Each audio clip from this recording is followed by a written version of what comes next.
जय माता दी मित्रों, बड़ों को प्रणाम और छोटों को प्यार। आज हम माँ तारा रानी की कथा का श्रवण करेंगे। मन को शांत और कथा को धैर्य से सुने। कथा को पूरा सुनने से उसका पूर्ण फल मिलता है। चलिए शुरू करते हैं। माँ भगवती को मानने वालों में एक राजा स्पर्श भी थे। वो दिन रात उनकी पूजा अर्चना में लीन रहते थे।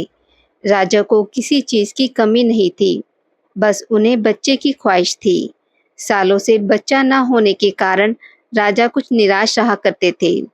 एक दिन राजा की भक्ति से खुश होकर माँ भगवती ने सपने में आकर उन्हें दो बेटी होने का वरदान दिया। आशीर्वाद मिलने के कुछ समय बाद राजा के घर एक बेटी पैदा हुई। बेटी पैदा होने की खुशी में राजा ने सबको दावत दी और बेटी की कुंडली बनवाने के लिए पंडित को बुलवाया। सबने राजा से एक ही बात कही कि यह साक्षात देवी का रूप है। जहाँ भी इसके कदम पड़ेंगे वहाँ खुशियाँ ही खुशियाँ होंगी। यह भगवती देवी की भक्तन होगी। इतना सब कहकर पंडितों ने लड़की का नाम तारा रख दिया। कुछ समय के बाद मंगलवार के दिन राजा के घर एक और बेटी पैदा हुई। ज्योतिषियों ने उसकी भी कुंडली बनाई और उदास हो गई। राजा ने जब उनसे उदासी का कारण पूछा तो ज्योतिषियों ने बताया कि ये लड़की आपके जीवन में खूब सारा दुख लेकर आएगी। राजा ने ज्योतिषों से पूछा कि आखिर मैंने ऐसे कौन से खराब कर्म किए थे कि इसने मेरे घर में जन्म लिया है। ज्योतिषों ने बताया कि आपकी दोनों बेटियां राजा इंद्र की अप्सरा हुआ करती थी। इनमें से बड़ी बहन का नाम तारा और छोटी का रुक्मन था। एक दिन ये दोनों मिलकर धरती की सैर करने के लिए गई। दोनों ने ही वहां पहुंचकर एकादशी के दिन का व्रत रखा। तारा ने अपनी छोटी बहन से कहा कि आज एकादशी का व्रत है, इसलिए बाजार जाकर कुछ ताजे फल ले आओ, लेकिन वहां कुछ खाना मत। रुक्मन बाजार फल लेने के लिए चली गई। वहां उसे मछली के पकोड़े दिखे। उसने झट से उन्हें खा लिया और अपनी दीदी के लिए कुछ फल ले लिए। रुक्मन से तारा ने पूछा कि तुम अपने लिए फल क्यों नहीं लाई। उसने जवाब दिया कि वो मछली के पकोड़े खाकर आई है। तारा ने गुस्से में कहा कि तुम पापिन हो, एकादशी के दिन तुमने मछली खा ली। ऐसे खराब कर्म के लिए मैं तुम्हें छिपकली बनने का श्राप देती हूँ। अब उसी जंगल में तारा की बहन छिपकली बनकर रहने लगी। वहाँ एक जाने माने ऋषि गुरु गोरख भी अपने कुछ शिष्यों के साथ रहते थे। उनके शिष्यों में से एक बहुत ही घमंडी था। अपने घमंड के चलते वो शिष्य कमंडल में पानी भरकर एकांत में बैठकर तपस्या करने लगा। तभी एक प्यासी गाय वहां पर आ गई। उसने सीधे अपना मुंह उस कमंडल में डाला और पानी पी लिया। पानी पीने के बाद जैसे ही गाय अपना मुंह बाहर को निकालने लगी तो कमंडल नीचे गिर गया और ऋषि का ध्यान भंग हो गया। ऋषि ने देखा कि गाय पानी पी गई। अब गुस्से में ऋषि ने गाय को एक चिमटे से बुरी तरह घायल कर दिया। इस बात की जानकारी जब गुरु गोरखनाथ को पड़ी तो वो तुरंत गाय को देखने के लिए गए। जैसे ही उन्होंने गाय की हालत देखी वैसे ही अपने उस घमंडी शिष्य को आश्रम से बाहर निकाल दिया। कुछ दिनों के बाद गोमाता पर किए गए उस अत्याचार से होने वाले पाप को कम करने के लिए उन्होंने एक यज्ञ करवाया। इस यज्ञ के बारे में गाय को चिमटे से मारने वाले घमंडी शिष्य को भी पता चला। वो सीधे पक्षी का रूप धारण करके यज्ञ स्थल पर गया और भोजन में अपनी चोंच से मरा हुआ सांप डाल दिया। किसी को इस बात की खबर नहीं हुई। ये सब होते हुए तारा से श्राप मिलने वाली छिपकली रुक्मन देख रही थी। उसके मन में हुआ कि इसे खाकर सारे लोग मर जाएंगे। सबकी जान बचाने के लिए छिपकली बनी रुक्मन सभी लोगों के सामने भोजन पर गिर गई। लोगों ने छिपकली को खूब कोसा और बर्तन को खाली करने लगे। उसी वक्त भंडारा करने वालों को खाने में मरा हुआ सांप भी दिखा। तब कहीं जाकर सबको समझ आया कि छिपकली सबकी जान बचाने के लिए जानबूझकर भोजन में गिरी थी। एक छिपकली होने के बावजूद भी इतने अच्छे विचार होने की वजह से यज्ञ में मौजूद सारे महत्वपूर्ण लोगों ने कहा कि हमें इस छिपकली की मुक्ति के लिए प्रार्थना करनी चाहिए।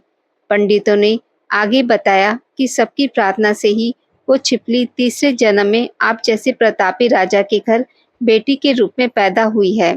वही तारा ने दूसरे जन्म तारामती के रूप में लिया है और अयोध्या के राजा हरिश्चंद्र से शादी की। इतनी सब बातें कहने के बाद पंडितों ने राजा स्पर्श को रुक्मन को मारने की सलाह दी। इस बात पर राजा बोले, मैं किसी बेटी को कैसे मार सकता हूँ, ऐसा करना पाप होगा। फिर ज्योतिषियों ने कहा कि एक संदूक में सोना चांदी लगाकर उसके अंदर लड़की को रख देना और उस संदूक को पानी में बहा देना। उसमें लगा हुआ सोना चांदी देखकर लोग नदी से संदूक जरूर निकालेंगे और लड़की की जान बच जाएगी। राजा ने ज्योतिषियों ने जैसा बताया ठीक वैसा ही किया। नदी में सोना चांदी जड़ा हुआ संदूक देखकर काशी के पास ही एक भंगी ने उसे बाहर निकाल लिया। उसके कोई बच्चे नहीं थे, इसलिए उसने संदूक के अंदर की लड़की को पालने का फैसला लिया। उसे भंगी व उसकी पत्नी ने खूब प्यार से पाला और रुक्को नाम रख दिया। बड़ी होते ही दोनों ने रुक्को की शादी करवा दी। रुक्को की सासू माँ तारामती और राजा हरिश्चंद्र के महल में साफ सफाई करने का काम किया करती थी। कुछ दिनों के बाद रुक्को की सासू माँ बीमार हो गई। उनकी जगह रुक्को वहां पर काम करने लगी। तारामती ने उसे देखा और पुराने जन्म के पुण्य के कारण पहचान लिया और उसे कहा कि तुम मेरे साथ बैठ जाओ। रुक्को ने बोला कि मैं तो भंगिन हूँ, इसलिए आपके पास नहीं बैठ सकती। अब तारामती ने उसे बताया कि तुम पूर्व जन्म में मेरी बहन थी। तुमने एकादशी के व्रत के दिन मछली खा ली थी और मैंने तुम्हें दंड देते हुए छिपली बना दिया। अब तुम्हें दोबारा मनुष्य जन्म मिला है, तो इस जन्म में माँ वैष्णो की पूजा करके पुण्य कमा लो। माँ की पूजा से तुम्हारी सारी इच्छाएं भी पूरी होंगी। तारामती की इस बात को सुनने के बाद रुक्को माँ वैष्णो से एक बेटे के लिए प्रार्थना करती है और कहती है कि अगर उसकी मनोकामना पूरी हुई तो वो अपने घर में माँ वैष्णो देवी का पूजन और जागरण करवाएगी। माँ वैष्णो देवी उसकी प्रार्थना सुन लेती हैं और उसे बेटा होता है। पुत्र की प्राप्ति के बाद रुक्को उसकी देखभाल और लाड दुलार में माँ वैष्णो देवी की पूजा करना भूल जाती है। ऐसे होते होते 5 साल बीत गए और फिर एक दिन उस बच्चे को चेचक यानी माता निकल आती है। बच्चे की ऐसी स्थिति देखकर परेशान रुक्को अपने पिछले जन्म की बहन तारामती के घर जाकर उन्हें इस समस्या के बारे में बताती है। तब तारामती ने पूछा कि तुमने माँ वैष्णो देवी की पूजा अर्चना में कोई गलती तो नहीं की। फिर रुक्को को याद आता है कि उसने माँ वैष्णो देवी का जागरण कराने का प्रण लिया था। ये बात याद आते ही रुक्को को काफी पछतावा हुआ और मन में माँ से कहा कि बच्चे के ठीक होते ही वो अपने घर में जागरण कराएगी। अगले ही दिन उसका बेटा पूरी तरह से ठीक हो जाता है। तभी रुक्को ने माता रानी के मंदिर में जाकर पुजारियों को कहा कि मंगलवार के दिन घर में जागरण करवा दीजिए। रुक्को की बात सुनकर पंडित कहते हैं कि तुम यही 5 रुपए दे दो, तुम्हारे लिए हम मंदिर में ही जागरण करा देते हैं। रुक्को कहती है कि मैं जानती हूँ कि आप मेरे घर में जागरण क्यों नहीं करना चाहते, लेकिन आप मेरे घर आकर ही जागरण करवा दीजिए। माँ किसी तरह का भेदभाव नहीं करती हैं, तो आपको भी नहीं करना चाहिए। इस पर पंडितों ने विचार विमर्श करके कहा कि अगर रानी आपके जागरण में आती है तो हम तुम्हारे घर आकर जागरण कराने के लिए तैयार हैं।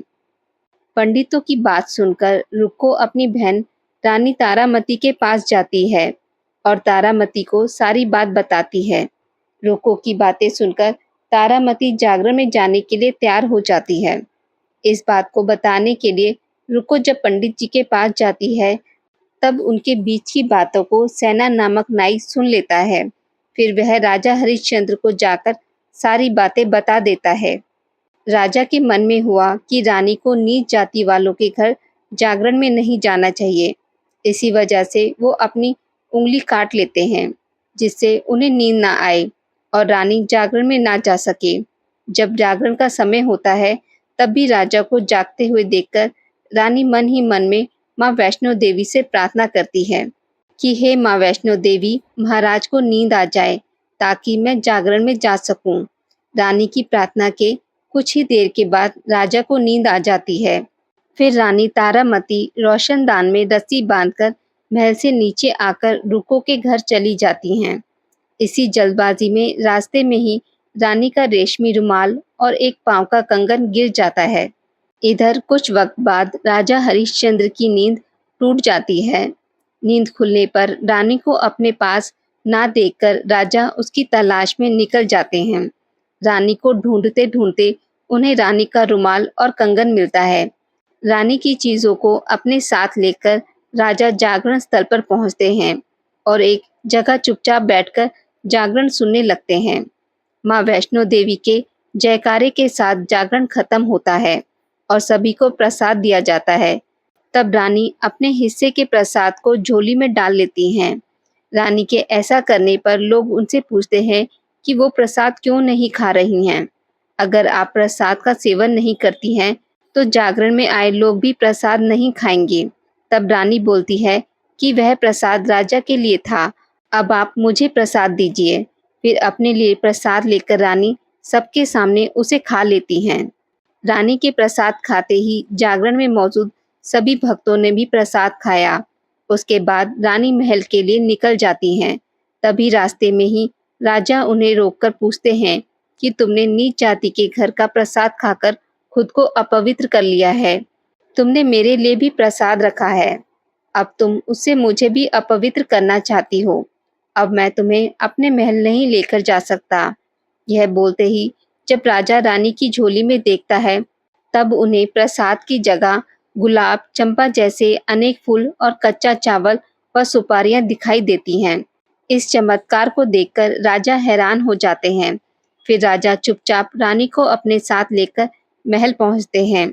वहां रानी बिना माचिस के ही माता रानी के सामने दीप जलाकर राजा हरिश्चंद्र को हैरान कर देती हैं। फिर रानी बोलती हैं कि माता के दर्शन करने के लिए बहुत बड़ा त्याग करना पड़ता है। इसके लिए आपको अपने बेटे रोहिताश की बलि देनी होगी, तभी माँ दुर्गा आपको साक्षात दर्शन देंगी। यह सुनकर राजा के मन में माँ के दर्शन की इच्छा होने लगी, जिसके लिए राजा अपने पुत्र की बलि दे देते हैं। बलि देने के बाद माँ दुर्गा शेर पर सवार होकर प्रकट हो जाती हैं। उन्हें देखकर राजा हरिश्चंद्र काफी खुश हो गए और माँ दुर्गा ने तुरंत राजा के बेटे को दोबारा जिंदा कर दिया। इस चमत्कार को देखकर राजा हरिश्चंद्र खुश हो गए। तभी राजा ने माँ की पूरी विधि से पूजा करके उनसे गलतियों की माफी मांगी। माँ दुर्गा ने भी राजा को खुश रहने का आशीर्वाद दिया और अंतर्ध्यान हो गई। तब राजा ने तारा रानी से कहा कि मैं बहुत खुश हूँ कि मुझे पत्नी के रूप में आप मिली हैं। फिर राजा हरिश्चंद्र, तारा रानी और रुक्मन तीनों अपनी मनुष्य योनि से छुटकारा पाकर देवलोक में चले जाते हैं। आज की इस वीडियो में बस इतना ही। मित्रों, अगर आपको मेरी वीडियोस पसंद आती हैं तो इसे लाइक और शेयर ज़रूर करें और पूजा पाठ से जुड़ी जानकारी के लिए मेरे चैनल को सब्सक्राइब करना ना भूलें। धन्यवाद।